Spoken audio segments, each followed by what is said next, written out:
پاکستان کے ساتھ اگر امن کا معاہدہ افغانستان طے کر لیتا، پاکستان کے اندر جو ان کی خارجیوں کی طرف سے حملے ہوتے ہیں وہ بہت بہتر ہو جاتا، لیکن جب وہ اگر وہ اس کو روک لیتے، لیکن جو وہ کہتے ہیں نا کہ سانپ کو اگر آپ سیدھی نلی میں بھی چھوڑ دیں تو وہ ٹیڑھا ہی چلتا ہے، تو یہ وہی والی کہانی ہے۔ دوسری والی کتے والی مثال میں نے اس لیے نہیں دی کہ وہ تھوڑا معاملہ زیادہ سخت ہو جانا تھا۔ اب جناب خواجہ آصف جو کہ ہمارے وزیر دفاع بھی ہیں، انہوں نے صاف طور پہ کہہ دیا ہے کہ پاک افغان مذاکرات ختم ہو چکے ہیں، اور طالبان کی ڈھٹائی کے اوپر جو ثالث تھے، جو بیچ میں میڈیشن کر رہے تھے، یعنی کہ ٹرکی والے اور قطر والے، انہوں نے بھی اب اپنے ہاتھ جو ہیں وہ اٹھا لیے ہیں۔ انہوں نے یہ بھی کہا کہ مذاکرات کے اگلے دور کا اب کوئی پروگرام نہیں ہے، ہمارا خالی ہاتھ واپس آنا اس بات کی دلیل ہے کہ ثالثوں کو بھی اب افغانستان سے کوئی امید نہیں رہی۔ وزیر دفاع جو خواجہ آصف ہیں، انہوں نے اپنے بیان میں کہا کہ ترکی اور قطر کے شکر گزار ہیں، خلوص کے ساتھ ثالثی کا انہوں نے کردار ادا کیا۔ ترکی قطر پاکستان کے موقف کی حمایت بھی کرتے رہے، لیکن حیرت کی بات اب دیکھیں مجھے کیا ہے کہ وہ افغانستان جن کے پاس نہ بری فوج ہے، نہ بحری فوج ہے، نہ ان کے پاس طیارے ہیں، نہ ایئر فورس ہے، ان کو پتہ بھی ہے کہ پاکستان کی کیا کیپیبلٹی ہے، اگر انہیں اس بات کا غرور ہے کہ ان کی 5000 سالہ تاریخ ہے، وہ تو امریکہ کو شکست نہیں دے پائے، تو ان کو یہ بھی نہیں بھولنا چاہیے کہ وہ جو شکست نہیں دے پائے اس میں پاکستان کی مرضی شامل تھی، پاکستان کی مدد شامل تھی۔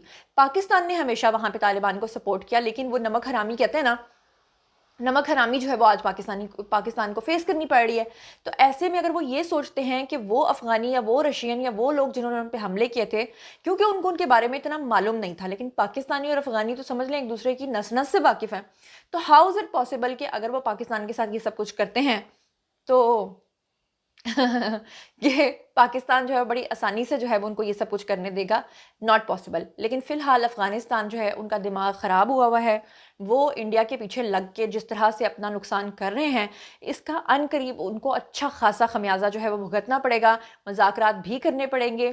وہ پتہ نہیں، وہ ایک کہاوت ہے، مجھے کہاوتوں کے معاملے میں تھوڑی ویک ہوں، کہ وہ جو نہیں کہتے پتہ نہیں رکھی ہوئی کھادی تے تیلی بھی کیتا، یس آ گئی ہے مجھے، رکھی ہوئی کھادی تے تیلی بھی کیتا، یعنی کہ آپ نے روکھی روٹی بھی کھائی اور تیل بنانے والے سے آپ نے رشتہ بھی بنایا، تو کیا فائدہ؟ تو یہ افغانستان کے ساتھ جو ہے نا یہ ہونے والا ہے۔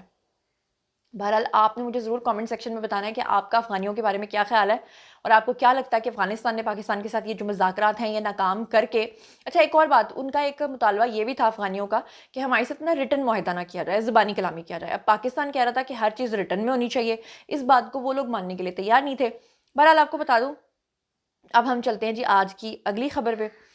اگلی خبر اسکرین کے اوپر آپ کو نظر آ رہی ہے، یہ ایک نوجوان ہے جناب، اس کے بارے میں خبر یہ ہے کہ فیروز والا میں 25 سالہ یہ جو پولیس کا کانسٹیبل ہے، اس نے خود کو گولی مار کے خودکشی کر لی ہے، اور اس کے بارے میں یہ خبر بھی آئی ہے کہ چند دن کے بعد اس کی شادی بھی تھی۔ آپ کو بتا دوں کہ ابھی تک بہت سارے لوگ بہت ساری ریزنز بتا رہے ہیں، لیکن اصلی ریزن کا ابھی تک کسی کو نہیں پتا کہ ایگزیکٹلی اس نے خودکشی کیوں کی ہے۔ یہی کہا جا رہا ہے کہ یہ بہت ہی ینگ ایج میں تھا، اور اس کے جو تعلقات تھے شاید انہی کا یا کوئی معاشقے واشقے کا چکر ہو سکتا ہے مبینہ طور پر، لیکن ابھی تک کنفرم بات کوئی بھی نہیں کہہ سکتا۔ البتہ جو ادارے ہیں وہ اس کے اوپر تحقیق جو ہے وہ کر رہے ہیں۔ اس سے پہلے کہ میں اگلی خبر پہ جاؤں، شاہد آفریدی کے بارے میں آپ لوگ جانتے ہیں، آئے روز وہ کوئی نہ کوئی ایسا بیان دے دیتے ہیں کہ اہل یوتھ کو بہت زیادہ آگ لگتی ہے اور وہ ان کی کیریکٹر اسیسینیشن کرتے ہیں۔ آپ کو یہ بھی پتا ہے کہ شاہد آفریدی ملک کے ہیرو بھی رہ چکے ہیں، آج بھی وہ ہمارے لیونگ لیجنڈ ہیں، کرکٹ سے ان کا بیک گراؤنڈ ہے، دیٹس وائی ان کو زیادہ اہل یوتھ جو ہیں وہ پسند نہیں کرتے، اس لیے کیونکہ وہ سمجھتے ہیں کہ دنیا میں صرف ایک ہی کرکٹر ہے اور اس کا نام صرف عمران خان تھا، اور عمران خان ہی صرف لیڈر بن سکتا ہے، اور ان کو یہ لگتا ہے کہ اسٹیبلشمنٹ کل کو شاہد آفریدی کو لانچ کر سکتی ہے کیونکہ ان کا بھی کرکٹ کا بیک گراؤنڈ ہے، تو اس وجہ سے وہ شاہد آفریدی کی کیریکٹر اسیسینیشن کرتے ہیں۔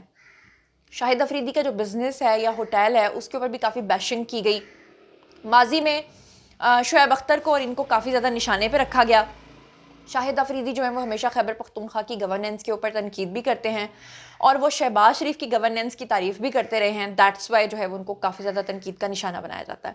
اب کی بار جناب وہ میڈیا سے بات کر رہے تھے، جب ان سے یہ سوال پوچھا گیا کہ آپ یہ بتائیے کہ آپ جو ہیں آپ کی بڑی کیریکٹر اسیسینیشن کی جاتی ہے، تو شاہد آفریدی نے جو ہے وہ بڑا مزیدار جواب دیا، اور انہوں نے کہا کہ سوشل میڈیا پہ مجھے فالوئنگ کے لیے کوئی ضرورت نہیں ہے، میں اپنے بچوں کو حرام نہیں کھلانا چاہتا، وہ تو چلو انہوں نے کہا، لیکن ایک بڑی مزیدار بات انہوں نے کی، اور وہ انہوں نے کی کہ پھر ہم نے دیکھا کہ کچھ جھوٹے سرٹیفائیڈ جو ولاگرز تھے یا جو صحافی بنے ہوئے تھے، وہ گدھے کے اوپر گدھا بیٹھ کر یہاں سے پاکستان سے بھاگ گیا. وہ انہوں نے مثال کس کی دی ہے؟ عمران ریاض خان کی, کیونکہ یہی وہ عمران ریاض خان ہے جب تک وہ پاکستان میں رہا جھوٹے ولاگ بنا بنا کے غلط خبریں پھیلا پھیلا کے اس انسان نے اپنی جائیدادیں بنا لیں, اپنا فارم ہاؤس بنا لیا, اپنے پاس جو ہے وہ ڈھیر سارا لینڈ اکٹھا کر لیا, خود گیلے تیتروں کا شکار کرتا رہا اور لوگوں کو جسے کہتے ہیں نا ٹرک کی بتی کے پیچھے لگانا, وہ سے لگا دیا. اس نے کہا کہ جی مر جائے گا خان, لیکن خان کہتا ہے کہ میں ملک سے بھاگوں گا نہیں. خان جیل چلا گیا اور وہ خود ملک سے بھاگ بھی گیا. کیا کہا شاہد افریدی نے؟ ہیو اے لک. آپ ہمارے پاکستان کے قومی ہیرو ہیں. ڈیفینیٹلی جب آپ پاکستان کے مسلح افواج کے شانہ بشانہ چل رہے ہوتے ہیں کسی علاقے میں جاتے ہیں تو پاکستان کے اندر ایک خاص طبقہ ہے جو سوشل میڈیا کے اوپر آپ کے خلاف ہیٹ کمپین شروع کر دیتا ہے کہ آپ بھی تو ہمارے قومی ہیرو ہیں, اور پاکستان کے جو ہمارے اصلی ہیروز ہیں ان کے ساتھ کھڑے ہوتے ہیں, تو ان کو تو اپریشیٹ کرنا چاہیے. پھر آپ کے اوپر کرٹیسزم کیوں ہوتا ہے؟ دیکھیں, مجھے ان کی فکر اگر ہوتی نا تو میں کبھی بات کرتا ہی نہیں. مجھے سوشل میڈیا پہ جھوٹ بول کے زیادہ لائکس کا شوق نہیں ہے. میرا سوشل میڈیا میری کمائی کا ذریعہ نہیں ہے.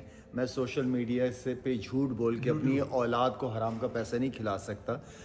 کچھ لوگ ہیں جو رجسٹرڈ جھوٹے ہیں, کچھ لوگ ہیں جو رجسٹرڈ جھوٹے ہیں, ٹھیک ہے نا.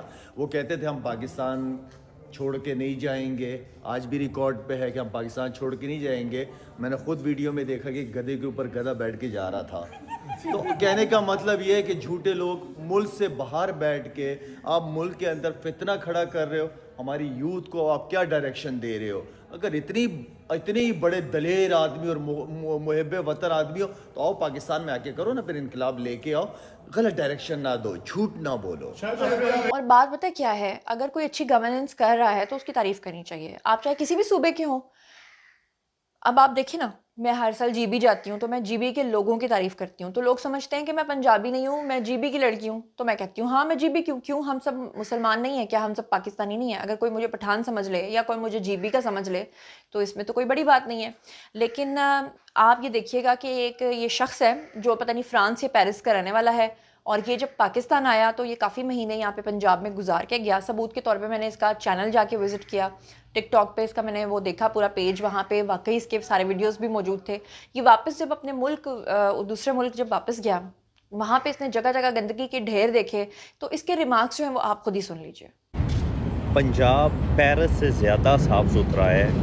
آپ کو شاید میری بات پہ یقین نہیں آئے گا, گالیاں نہ دیجیے گا. میں 4 دن پہلے پیرس واپس آیا ہوں اور یہ ایک چیز دکھانی ہے آپ. یہ دیکھیے, 4 دن پہلے میں جب پیرس آئی تو یہ روڈ ایسے گندی تھی, یہ چیزیں ادھر پڑی تھیں, اور باقی بھی جیسے آپ کو پتہ ہی ہے پیرس کی گلیوں میں سین ہوتا ہے. تو مجھے بڑا عجیب فیل ہوا, پہلے اس چیز کو کبھی نوٹ نہیں تھے کرتے ہوتے, مگر ابھی میں ایک پنجاب کے چھوٹے سے گاؤں سے تعلق رکھتا ہوں. ابھی جا کے ہم نے یہ دیکھا ہے جناب کہ رنگ برنگے صفائیوں والے بندے لگائے ہوئے ہیں, وہ کیا پتہ نہیں ستھرا پنجاب اسکیم ہے. تو اور واقعی پنجاب بہت صاف کر دیا نے. ہم جو ایک چھوٹے سے, میں جیلم سٹی کے ایک چھوٹے سے گاؤں سے ہوں, آپ یقین کریے گا لاشعوری طور پہ جا کے آبزرو نہیں کیا کہ گاند ڈھونڈنے آئے ہیں, نظر ہی نہیں آیا, کہیں کوئی گاند کچھ نظر نہیں آیا. تو آ کے بڑا عجیب سا فیل ہوا جب واپس میں پیرس آیا ہوں اور آ کے اپنے گلیوں محلوں میں ایسے گاند پڑے دیکھا ہے یہ پیرس میں, تو مجھے بڑا عجیب فیل ہوا. میں کہا واقعی پنجاب اب ہم کہہ سکتے ہیں کہ یقین کرے پیرس سے زیادہ صاف ہے. جو لوگ وہاں پہ موجود ہیں وہ آپ کو بتائیں گے, یا اگر آپ جاتے ہیں تو آپ ضرور آبزرو کرنا, یہ بڑی عجیب سی چینجنگ آئی ہے اور واقعی بڑی خوشی ہوئی ہے دیکھ کے. اب چلتے ہیں آج کی اگلی خبر پہ. اگلی خبر جناب یہ ہے کہ ابھی کچھ دن پہلے کراچی کے اندر جو ہے وہ لوگوں کو ٹریفک قوانین کی خلاف ورزیوں کے اوپر جو چلان موصول ہونا شروع ہوئے آن لائن, اس کی وجہ سے بہت زیادہ کراچی کے باسیوں نے تنقید کی. انہوں نے کہا جی کہ کراچی کے اندر تو سڑکیں ہی نہیں ہیں تو پھر چلان کس چیز کے ہو رہے ہیں. اور پھر انہوں نے تعریف کی لاہور کی, پنجاب کی. انہوں نے کہا کہ لاہور کے اندر جو ٹریفک قوانین کی خلاف ورزیوں کے اوپر جرمانے ہوتے ہیں ان کی قیمتیں کم ہوتی ہیں, لیکن انفارچونیٹلی اب یہ بری خبر آ رہی ہے کہ کراچی کے بعد لاہور میں بھی ٹریفک قوانین کی خلاف ورزیوں پہ بھاری جرمانوں کی تجویز جو ہے وہ منظور کر لی گئی ہے. میرے خیال سے یہ بہت ہی غلط فیصلہ کیا ہے جناب. 200 سے 750 روپے تک کا جو جرمانہ تھا اس کو بڑھا کے اب انہوں نے کم از کم 200 والا جو ہے وہ 2000 کا کر دیا ہے, اور جو 700 والا تھا وہ 20,000 روپے تک کا کر دیا ہے. تو میرے خیال سے یہ تو انہوں نے لوگوں کا نا کباڑا نکال دیا. پنجاب گورنمنٹ جہاں پہ بہت اچھے اچھے کام کر رہی ہے, وہاں پہ پنجاب گورنمنٹ جو ہے نا وہ اگر اس طرح کے کام کریں گے تو میرے خیال سے بڑے سختی سے جو ہے نا لوگ اس کو ریجیکٹ کریں گے. بلکہ